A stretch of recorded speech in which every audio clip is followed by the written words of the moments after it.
5 अगस्त से पहले पूरा जम्मू और कश्मीर हमारा हिस्सा है। नमस्कार दोस्तों, आज हम बात करेंगे इंडिया के सबसे इम्पॉर्टेंट और political issue Pakistan occupied Kashmir के बारे में। कश्मीर हमेशा से ही इंडिया पाकिस्तान के रिलेशन का एक अहम पहलू रहा है, खासकर तब जब गवर्नमेंट ने 5 अगस्त 2019 को प्रेसिडेंशियल ऑर्डर द्वारा आर्टिकल 370 को समाप्त कर दिया। आर्टिकल 370 के द्वारा जम्मू और कश्मीर को एक स्पेशल राज्य का दर्जा दिया गया था। पीओके जम्मू कश्मीर का वह पार्ट है जो पाकिस्तान ने 1947 में वायलेंटरी एनेक्स किया था।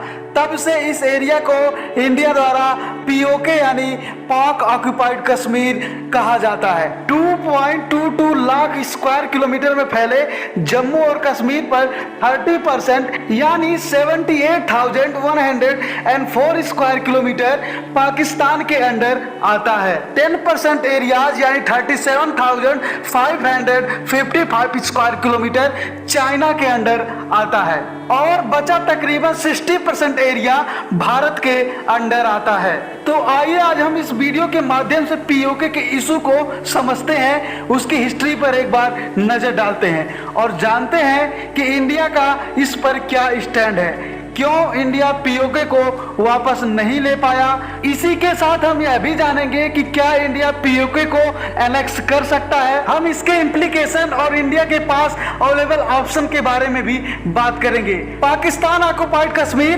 पाकिस्तान द्वारा कैप्चर की गई एक टेरिटरी है जिसे पाकिस्तान ने 2 भागों में डिवाइड किया है। पहला है पाक कंट्रोल कश्मीर और दूसरा है गिलगिट बाल्टिस्तान। दोनों ही जम्मू और कश्मीर के एक्सटेंशंस हैं। पाकिस्तान कंट्रोल कश्मीर 10 डिस्ट्रिक्ट में डिवाइडेड है और मुजफ्फराबाद इस रीजन का कैपिटल है, जो झेलम नदी की ट्रिब्यूटरी नीलम, जिसे इंडिया में किशनगंगा कहा जाता है, पर स्थित है। वहीं गिलगिट बाल्टिस्तान लगभग 65,000 वर्ग किलोमीटर में फैला हुआ है।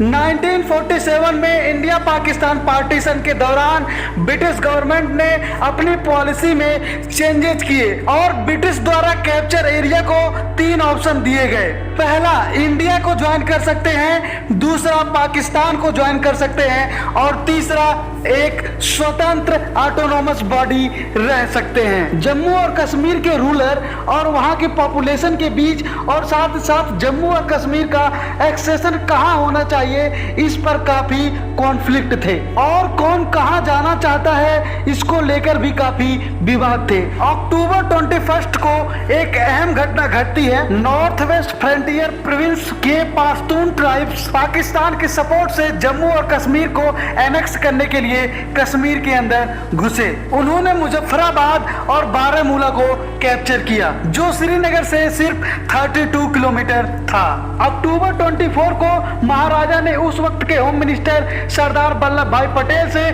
मिलिट्री असिस्टेंट मांगी। पटेल ने रिस्पॉन्स करते हुए कहा कि इंडिया उनकी मदद नहीं कर सकता जब तक वो इंडिया में एक्सीड नहीं होते। अक्टूबर 26 को महाराजा हरि सिंह ने इंस्ट्रूमेंट ऑफ एक्सेशन पर साइन कर दिया और जम्मू और कश्मीर को आधिकारिक तौर पर इंडिया में एक्सीड कर दिया। इंडिया को डिफेंस, एक्सटर्नल अफेयर्स और कम्युनिकेशन हैंडओवर किया गया। इंडिया ने तुरंत श्रीनगर में एक सैन्य टुकड़ी भेजी और इंडिया और पाकिस्तान में जंग छिड़ गई और इंडियन फोर्सेस ने पाकिस्तानी सपोर्टर फोर्सेस को बैकफुट पर ला दिया। 1 जनवरी 1948 को भारत के पहले प्रधानमंत्री पंडित जवाहरलाल नेहरू ने जम्मू और कश्मीर के इस मुद्दे को यूनाइटेड स्टेट में पेश किया, जिसे हिमालयन ब्लंडर भी कहा जाता है। अप्रैल 1948 में यूनाइटेड नेशन ने रेजोल्यूशन 47 पास किया, लेकिन इसका कोई मायने ही नहीं निकला। फाइनली 1949 में कराची एग्रीमेंट के द्वारा सीज फायर लाइन स्टैब्लिश किया गया। इसके बाद 1972 में शिमला एग्रीमेंट के माध्यम से लाइन ऑफ कंट्रोल यानी LOC बनाया गया और दोनों कंट्री ने कश्मीर मुद्दे को बायलैटरल सॉल्व करने का डिसीजन लिया। फरवरी 22, 1994 को इंडियन पार्लियामेंट में एक रेजोल्यूशन पास किया गया। State of Jammu and Kashmir has been, is and shall be an integral part of India.